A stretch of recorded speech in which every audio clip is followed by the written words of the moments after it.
Hello everyone, so welcome back to my YouTube channel. और आज हमारी सीरीज़ का पहला वीडियो मैं बनाने जा रही हूँ। एंड ये हमारा है chapter 1 living world, class 11th biology. Okay, so देखते हैं आज कि लिविंग वर्ल्ड में क्या है। लिविंग वर्ल्ड से बहुत छोटा चैप्टर है, बट इसमें भी स्टिल कुछ इंपॉर्टेंट टॉपिक्स हैं जो आने चाहिए, जिसके लिए हम डिस्कस करेंगे।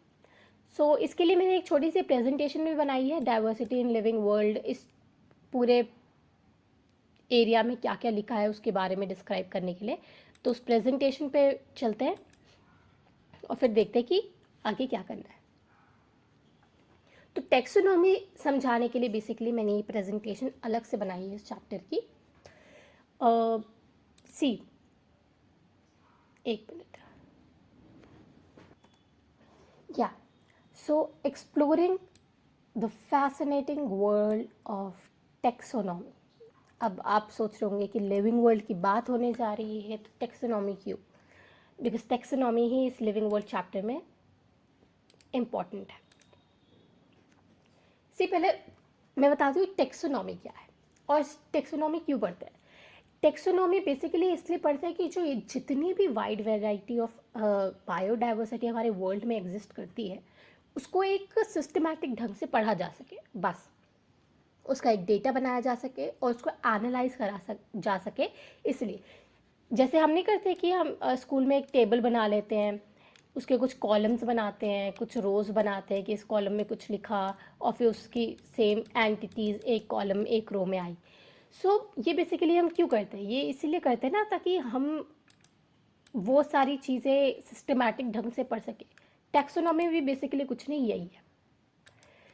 ठीक है, taxonomy is the science of the classification that groups similar organism. एक सिमिलर ऑर्गेनिज्म का ग्रुप बनाकर उसको एक जगह रखा गया together and gives them scientific names. अब मैं बताऊंगी साइंटिफिक नेम क्यों दिए जाते हैं, ठीक है। और हिस्ट्री ऑफ टेक्सोनॉमी ये है कि एरिस्टोटल से ये सिंपल क्लासिफिकेशन स्टार्ट हुआ, जो हम आगे क्लासिफिकेशन में भी पढ़ेंगे। So no worries. Domain and kingdom सबसे ऊपर की हायरार्की होती है, जिसमें plant, animal, bacteria, Monera, Protista, ऐसे बड़े बड़े ग्रुप्स होते हैं जिसके अंदर सारे प्लांट्स आते हैं। फिर प्लांट्स में सब डिवीजन होता है, तो ये सबसे बड़ा होता है। देन आता है फाइलम एंड क्लास, उससे छोटा। देन उससे छोटा आता है order and family, and then आता है जीनस एंड स्पीशीज। जैसे अगर हम रोज़ की भी बात करें ना, तो रोज़ की भी 5-6 वेराइटियाँ होती है। आम की बेसिक सबसे अच्छा एग्जाम्पल है क्या? आम। सॉरी, आम बना रही थी, क्या बन गया ये? या आम। तो आम भी एक हमारे पास दशहरी होता है, एक लंगड़ा होता है, एक चौसा होता है, और एक भी पता नहीं सफ़ेदा होता है। कितनी तो वैरायटी होती है आम की। तो जीनस तो आम ही है, लेकिन स्पीशीज़ तो अलग अलग है ना। तो ये क्यों है, किस लिए है और कैसे है, वो सब हम इसमें पढ़ेंगे, ठीक है। डेफिनेशन ये है जीनस की कि एक इंटरमीडिएट टेक्सोनॉमिक कैटेगरी है फैमिली और स्पीशीज़ के बीच में। तो जीनस एक इम्पॉर्टेंट टेक्सोनॉमी है, मैं आपको ऐसे बताती हूँ, डेफिनेशन छोड़ो। एक इम्पॉर्टेंट है कि जीनस से डिफाइन होता है कि आप क्या हो, ठीक है। जीनस अगर आपके पास जैसे हमारे में होमो सैपियंस है तो हम होमो सैपियंस में आते हैं, और आज के टाइम पे तो होमो सैपियंस सैपियंस है, क्योंकि एक एडवांस्ड स्टेज में आ गई है, ठीक है। और Panthera genus comprises big cats, जैसे कि कैट्स की एक अपनी जीनस है, फिर उसमें स्पीशीज़ अलग है। अब कैट्स कैसी, जिसमें आती है lions, tigers, jaguars, leopards, which shares the ability to roar, a common skeletal और पैंथेरा एंसेस्टर। अभी आपको पता है ना कि इवोल्यूशन हुआ है, तो एक ऑर्गेनिज्म से हम कितने सारे, एक सेल से भैया कितने सारे बने हैं। रैप्टाइल बने, फिर रैप्टाइल से थोड़ा थोड़ा इवॉल्व होके एम्फीबिया बने, फिर एम्फीबिया से इवॉल्व हो के फिर हम क्या बने, मैमल्स बने। ये सब एव्स, फिर मैमल्स, तो ये सब क्या है, इवोल्यूशन है। तो उनका कॉमन एंसेस्टर होना ज़रूरी है इवोल्यूशन में, ठीक है। तो what makes species so special? अब स्पीशीज को सब स्पेशल क्यों बोलते हैं, क्या स्पेशल बनाता है? अगर आपको अपने गार्डन में सिर्फ येलो रोज चाहिए, चलो मान लेते हैं पिंक रोज चाहिए, आपको कोई रोज़ के नाम पे लाल रोज़, काला रोज़, सफ़ेद रोज़, नीला रोज़, सतरंगी रोज़ सब ला के दे दे, आपको कोई फ़र्क नहीं पड़ेगा, क्योंकि आपकी रिक्वायरमेंट पर्टिकुलर स्पीशीज़ की है, राइट। तो हर स्पीशीज़ अपने आप में काफ़ी अलग है। कुछ कैरेक्टरिस्टिक्स वो कॉमन शेयर करती है मोटे मोटे तौर पे बाकी जीनस के साथ, लेकिन उसके अपने भी एक पर्टिकुलर कैरेक्टरिस्टिक्स होते हैं। Species serve as the bio indicators of environmental change. जैसे आपने वाइट टाइगर देखे, ये वाइट टाइगर पर्टिकुलरली बंगाल में मिलते हैं। कहते हैं कि इनका कुछ स्पेसिफिक जीन जो थे उस पर्टिकुलर एनवायरनमेंट में वो डिलीट हो गए, जिस वजह से वो ऑरेंज कलर डिलीट हो गया एंड अल्टीमेटली वो orange colour tiger white tiger में बन गया, और वो एक पर्टिकुलर एरिया में मिलता है। इंडिया में भी वेस्ट बंगाल में मिलता है, रॉयल बंगाल टाइगर जैसे हम बोलते हैं। तो ये डिपेंड करता है उस स्पीशीज़ के ऊपर कि एनवायरनमेंट कैसा। अब कुछ रोज़ जो आपको अफ्रीका में मिलेंगे वो इंडिया के रोज़ के जैसे नहीं होंगे। कुछ रोज़ जो आपको इंडिया में मिलेंगे वो यूएस जैसे नहीं होंगे। जैसे आपने देखे होंगे यूएस का एप्पल, कश्मीरी सेब, सेब तो हिमाचल में भी होते हैं और भी अलग जगह भी होते हैं, यूएस में भी होते हैं, बट कश्मीरी सेब ही अलग है, उसकी स्पीशीज़ ही अलग है। क्यों? क्योंकि उसका एनवायरनमेंट अलग है। तो एनवायरनमेंट से फ़र्क पड़ता है कि स्पीशीज़ कैसी होने वाली है, ठीक है। तो मेडिसिन में ये ज़रूरी होती है स्पीशीज़ को देखना, कंजर्वेशन, क्योंकि एक मेडिसिनल प्रॉपर्टी भी कोई स्पीशीज़, जैसे तुलसी की बहुत सारी वैरायटी होती है, बट कुछ ही तुलसी होती हैं जो मेडिसिनल वैल्यू कैरी करती हैं, ये याद रखना। इवन वो कैंसर, डायबिटीज़ और मलेरिया जैसी डिजीज़ को क्योर करने के लिए भी पर्टिकुलर स्पीशीज़ आती है एक प्लांट की। Conservation, education, biodiversity. सो अभी इस स्लाइड में मैं आपको ज़्यादा नहीं लेके जाऊँगी, इसमें अल्टीमेटली मेरे को आपको टेक्सोनॉमी पढ़ानी थी। अब हम चलते हैं डायरेक्ट एनसीईआरटी की तरफ। एनसीईआरटी भाई क्या कहती है, तो चलो देखते हैं। सो लिविंग वर्ल्ड में क्या होता है, माउंटेन, डेसिडियस फॉरेस्ट, ये सब हमारे लिविंग वर्ल्ड में आते हैं, और ये सारे कैरेक्टर हैं जो इस वर्ल्ड को बनाते हैं और स्पीशीज़ पे इन्फ्लुएंस करते हैं। ये सब मैंने आपको बता दिया, टैक्सोनॉमी के बारे में बता दिया। अब हम डायरेक्ट टेक्सोनॉमिक कैटेगरीज देखेंगे। सी, अभी मैंने आपको बताया ना कि बहुत सारा इस वर्ल्ड में बहुत सारी स्पीशीज़ है। मान लो हम एक बिल्ली ले लें, ठीक है। अब बिल्ली को इंडिया में बिल्ली कहते हैं, इंग्लिश में चलो कैट कहते हैं, स्पेन में कुछ और कहते हैं, फ्रेंच में कुछ और कहते हैं, मान लो कोरियन में कुछ और कहते हैं, ठीक है। अब किसी कोरियन बंदे ने या किसी जापानीज बंदे ने कैट के ऊपर एक रिसर्च पेपर स्टैब्लिश किया और कुछ लिखा। एक फ्रेंच का बंदा कैसे पहचानेगा कि ये कैट के ऊपर लिखा है? ऑब्वियसली वो जापान में जापानीज लैंग्वेज में कैट को कुछ और कहते होंगे और फ्रेंच वाला कुछ और कहता है। तो इसीलिए कि ये कन्फ्यूजन नहीं हो कि किस स्पीशीज़ के बारे में बात हो रही है, और इंटरनेशनली हर कोई अपना रिसर्च शेयर कर सके ताकि डेवलपमेंट हो इस वर्ल्ड में, साइंस आगे बढ़े, टेक्नोलॉजी आगे बढ़े, एक नॉमेनक्लेचर रखने का सिस्टम बनाया गया, जिसमें क्या किया गया कि आइडेंटिफिकेशन हुआ, ठीक है। पहले तो आइडेंटिफाई किया गया कि ये कहाँ कहाँ कौन कौन से ग्रुप में आता है, क्या क्या सिमिलैरिटी है, ग्रुपिंग करी गई, फाइलम बनाया गया, किंगडम बनाया गया, और फिर जीनस स्पीशीज तक बात आई, और फिर उनका नाम किया गया, नामकरण। और ये कौन करता है?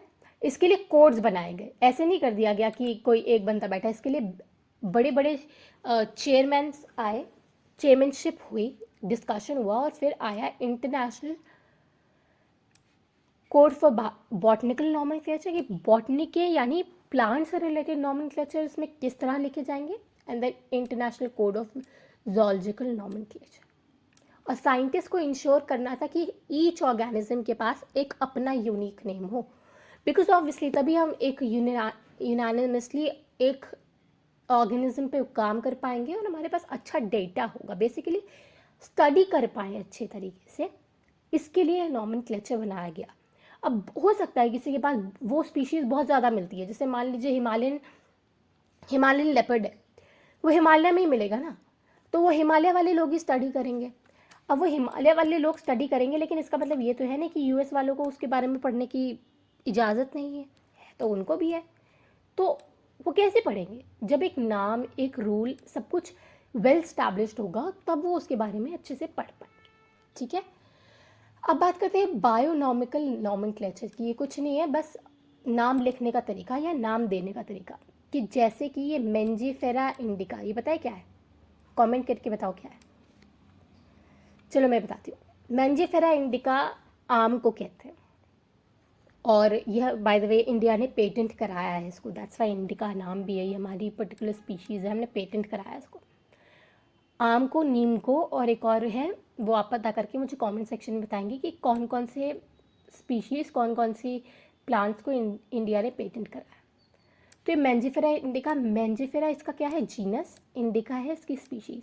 जब जीनस और स्पीशीज़ को साथ में लिख के एक नॉमेनक्लेचर दिया जाता है, यानी दो वर्ड्स को बना के, उसे बायोनॉमिकल नॉमेनक्लेचर कहते हैं। ये याद रखना, नीट के एग्जाम्स में, इनफैक्ट हर कॉम्पिटिटिव एग्जाम में पूछा जाता है कि ये क्या है, स्पीशीज़ है कि जीनस है। ये क्या है? स्पीशीज़ है कि जीनस है। और मोस्टली लोग वहाँ एग्ज़ाम प्रेशर में इतने कंफ्यूज हो जाते हैं कि समझ ही नहीं पाते क्या है। तो याद रखना, मेंजीफेरा इज जीनस है, indica is species. Biological names को जनरली लैटिन में लिखा जाता है, यस, और उन्हें इटैलिक्स में लिखा जाता है। और अगर आप कभी भी पेन पेपर पे या कॉपी पे लिख रहे हो तो हम लैटिन में या इटैलिक्स में तो लिख नहीं सकते। तो जब हम लिखते हैं ऐसे मेंजीफेरा, तो उसके नीचे अंडरलाइन कर देते हैं, दोनों वर्ड्स के नीचे, तो उससे वो एक साइंटिफिक नेम है, ये डिनोट होता है। और अगर आप जब ग्रेजुएशन करते हैं, जब प्रैक्टिकल में काम करते हैं, तो स्पीशीज़ के नाम इतने लिखने होते हैं कि अगर आपने उसको अंडरलाइन नहीं किया तो एग्जामिनर आपके मार्क्स काट लेता है, तो ध्यान रखिए। So first word in the biological name represent the genus, while second is component. See, अब एनसीईआरटी में एक लाइन लिख दी गई है बता के कि पहला नाम और दूसरा नाम कौन सा है, तो इससे क्वेश्चंस बनेंगे।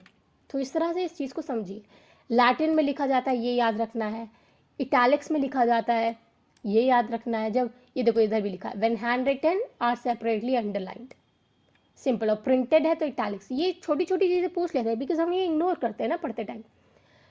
First word denoting the genus, ये हो गया, बहुत हो गया। अब मैं आपको लाइन बाय लाइन नहीं, जो इम्पोर्टेंट है वो लाइंस पढ़ाऊंगी रेदर देन कुछ भी पढ़ाने से। सो हम बात करते हैं मेंजीफेरा इंडिका की, और ये लिन, देखो ये जो मेंजीफेरा इंडिका मैंने आपको बताया था, लेकिन ये आगे ये लिन लिखा हुआ है, ये क्या है? It indicates that this species वो first described by the Linnaeus, यानी कि साइंटिस्ट का नाम। जब दो नॉमेनक्लेचर लिखते हैं तो जीनस और स्पीशीज लिखते हैं, लेकिन अगर आप तीन लिख रहे हैं तो आप आगे साइंटिस्ट का नाम लिख सकते हैं। It is necessary to devise some means to make this possible. This process is called classification. भी हमने क्लासीफाई किया है ना कि कौन से ग्रुप में आएगा, कौन से जीनस में आएगा, बेसिकली वही बताया जा रहा है। अब बात करते हैं टेक्सा टर्म्स। ठीक है, टेक्सा कुछ नहीं है, एक अलग से जो लेवल है, ये लेवल 1, ये लेवल 2, ये लेवल 3, ये लेवल 4, उसको हमने कुछ नहीं टेक्सा बोल दिया। The scientific term for this category is taxa. Here you must recognize that taxa can indicate category at very different levels. यानी हर लेवल को, जो लेवल होता है बेसिकली उसी को टेक्सा बोलते हैं। Therefore animals, mammals, dogs represent taxa at different level. Yes, mammals का अलग लेवल है, then mammals में भी अंदर कैट और डॉग की अपना अलग अलग है लेवल। तो कैट एक अलग ग्रुप बनाती है, डॉग एक अलग बनाती है, तो ये टेक्सा है। बेसिकली ये है टेक्सा की डेफिनेशन कि एक अलग अलग लेवल को हम टेक्सा बोलते हैं। So based on the characteristic all living organism can be classified into the different taxa. एक लेवल अलग अलग ग्रुप में बना सकते हैं। This process is called taxonomy.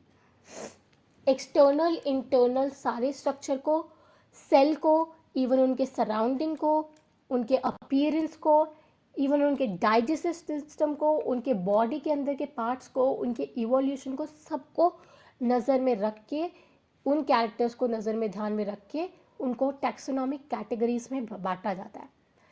तो जीनस एक टैक्सोनॉमिक कैटेगरी है, स्पीशीज़ एक टैक्सोनॉमिक कैटेगरी है, फाइलम एक टैक्सोनॉमिक कैटेगरी है, तो ये सब टैक्सोनॉमिक कैटेगरी है। ठीक है, तो अब हम बात करेंगे इसमें और इम्पोर्टेंट क्या है। इम्पोर्टेंट ये है, the branch was referred to as systematics. Human beings is no longer diversity but also systematic. Basically जहाँ आपको सिस्टमैटिक तरीके से आप क्लासीफाई कर रहे हैं, दैट नथिंग एल्स। अब आती है मेन इंपॉर्टेंट पार्ट जहाँ से क्वेश्चंस आते हैं, टैक्सोनॉमिक कैटेगरी या टैक्सोनॉमिक हायरार्की। तो इन सब में कुछ नहीं है। यस, इन्होंने स्मॉलेस्ट से स्टार्ट किया है, species, genus, family, order, class, phylum and kingdom. ये बहुत इंपॉर्टेंट है। इन पैराग्राफ्स में ऐसा कुछ नहीं है, एग्जाम्पल्स दे रखे हैं जो मैं आपको 2 मिनट में इस फ्लो चार्ट से समझा दूंगी और ऐसा समझाऊंगी कि आप कभी नहीं बोलने वाले। सो देखो, सबसे पहले इंपॉर्टेंट एग्जाम्पल हम अपना लेते हैं। हम क्या है, होमो सैपियंस। क्या है, यहाँ लिख देती हूँ जीनस के पास, होमो सैपियंस। तो HS is Homo sapiens. Species हमारी सैपियंस है, जीनस होमो। फैमिली मुझे अभी याद नहीं आ रही है, तो हम इसमें से देखते हैं, मैंगो का एग्जाम्पल से देखते हैं। मैंजीफेरा इंडिका, जिसमें मैंजीफेरा हमारा जीनस है, फैमिली है एनाकार्डियसी। ये जो CEAE है ना, रुको, अगर आपको ये किसी भी वर्ड के पीछे दिख जाए तो समझ लेना ये फैमिली है। ये देखो, पोएसी, ये इंडिकेट करता है कि ये फैमिली है। ये फैमिली का जो नाम है उसको लिखने का एक तरीका है। ऑर्डर सैपियेंडल्स, डाइकोटिलिडन यानी डाइकोटिलिडन या 2 कोटिलिडन है इसमें। एंजियोस्पर्म यानी फ्रूटिंग प्लांट। तो ये मैंगो है, ये फाइलम है। और किंगडम क्या है, प्लांट है। तो बेसिकली देखो होता क्या है, किंगडम सबसे बड़ा होता है, जो आप बिल्कुल देख के डिफ्रेंशिएट करके बता सकते हैं कि ये प्लांट है, ये एनिमल है। बिल्कुल देख के बता सकते हो कि भैया वो पौधा लगा है, ये प्लांट है। और दूसरा वो जो चलते फिरने वाले, चाहे डॉग हो, एंड हॉर्स हो या एलिफेंट हो या कुछ भी हो, सब सॉरी एनिमल है। उड़ने वाले हो वो एनिमल है, चलने वाले हो वो एनिमल है, मूवमेंट कर रहे हैं वो एनिमल है, राइट। तो वो किंगडम है। 5 किंगडम्स कौन सी है, फाइलम डिवीजन क्या है, वो सब आगे के चैप्टर्स में। अभी आपको सिर्फ इंट्रोडक्शन। फिर आता है उससे छोटा डिवीजन या फिर फाइलम। अब मान लो प्लांट है, तो उसमें एक हो गया जिसमें फूल आते हैं और फल आते हैं, यानी एंजियोस्पर्म। जैसे कि हमारा रोज हो गया या मैंगो हो गया, इसमें दिखता है ना कि फूल फल आते हैं। दूसरा हो गया जिम्नोस्पर्म, फाइलम में ही दूसरी कैटेगरी। प्लांट वो भी है, बट ना उसमें फल आते हैं, ना फूल आते हैं, ना सीड आते हैं। जैसे पाइनस, साइकस, सिर्फ डेकोरेटिव होते हैं, वो आपने देखा होगा। फिर उससे छोटा क्लास आता है, फिर उससे छोटा ऑर्डर, उससे छोटा फैमिली। की इस फैमिली की एक पर्टिकुलर कैरेक्टरिस्टिक है, यानी वो एक छोटे से छोटे लेवल पे डिवाइड होते जा रहे हैं बेसिकली, ठीक है। एंड देन सबसे छोटी कैटेगरी क्या है, स्पीशीज। आपसे ये नहीं पूछेगा कि क्लास में कौन से कैरेक्टर्स आते हैं, ऑर्डर में कौन से आते हैं, फैमिली में कौन से आते हैं, जीनस में कौन से आते हैं, नहीं पूछेगा, क्योंकि हर एक क्लास के लिए अपना अलग है। लेकिन ये ज़रूर पूछेगा कि किंगडम के बाद क्या आता है, फाइलम आता है कि क्लास आता है। आपको दे देगा kingdom, class, family, genus, phylum, order, arrange करो। तो आपको ये याद होना चाहिए, इट इज़ वेरी इंपॉर्टेंट। सबसे इंपॉर्टेंट यही है, सबसे बड़ा किंगडम है, सबसे छोटा स्पीशीज है, ये तो आपको 100% याद रखना है। और क्या याद रखना है, ये नेम, मैन का होमो सैपियंस, हाउस फ्लाई का मस्का डोमेस्टिका, मैंगो का मैंजीफेरा इंडिका, ये मैंने इतनी बार बता दिया। वीट का ट्राइटिकम एस्टिबम। और भी मेरे पास बहुत से साइंटिफिक नेम है, बट सॉरी, जो NCERT में दिए हैं वो तो आपको 110% याद करने, और बाकी जो PYQs में आए हैं वो मैं आपको बताती हूँ, ठीक है। ये देखो, जैसे can you identify the correct sequence of taxonomical category, तो बताओ क्या होगा। सी, सबसे बड़ा किंगडम होगा और सबसे छोटा स्पीशीज होगा, ये तो तय हो गया। तो इसके हिसाब से ये सबसे छोटा स्पीशीज, सबसे बड़ा फाइलम नहीं, ये तो गलत हो गया। सबसे छोटा जीनस नहीं, सबसे बड़ा किंगडम ठीक हो गया, तो ये गलत। एलिमिनेशन से ही हो गया किंगडम एंड स्पीशीज। देखा, आपको बीच का पता नहीं भी है तो भी आपको ये पता है कि सबसे छोटा स्पीशीज होता है, सबसे बड़ा किंगडम होता है, आप सॉल्व कर लो। Then order and then phylum. तो ये चीज़ें याद करके रखना। एलिमिनेशन टेक्निक भी सिखाऊंगी। सो फिलहाल इस चैप्टर में याद रखने वाली क्या चीज़ें हैं, ये साइंटिफिक नेम और ये chart, kingdom, phylum, division, class, order, family etcetera. इसमें बस इतना ही था। अगर आप ये देखोगे कि क्लास, तो क्लास में कुछ नहीं, इसमें बस यही लिखा है क्लास कैटेगरी इंक्लूडेड ऑर्डर्स, फिर इसमें लिखा होगा phylum comprises class, order comprises family, बस यही लिखा है और कुछ नहीं। तो इसमें इतना घुसने की ज़रूरत नहीं है, बस ये फैमिली के 2-3 नाम जो है, सोलेनेसी कौन सी फैमिली का आता है, बेसिकली आपको ये याद रखना है कि वीट कौन सी फैमिली में आता है, पोएसी में आता है। ये क्वेश्चन हो सकता है, ठीक है, इस तरह से पूछे जा सकते हैं। तो अभी जब मैं PYQ कराऊंगी तो आपको अच्छे से समझ में आएगा। So that's all for today. इस वीडियो में आज के लिए इतना ही, लिविंग वर्ल्ड में इतना ही है और ये इंपॉर्टेंट है, प्लीज़ आप इस चीज़ को याद रखिए। Kingdom, classification, class, phylum, species के नाम आते हैं, आपको फ्री के नंबर है। तो आज के लिए इतना ही, आगे मिलते हैं नेक्स्ट वीडियो में नेक्स्ट चैप्टर के साथ। Thank you.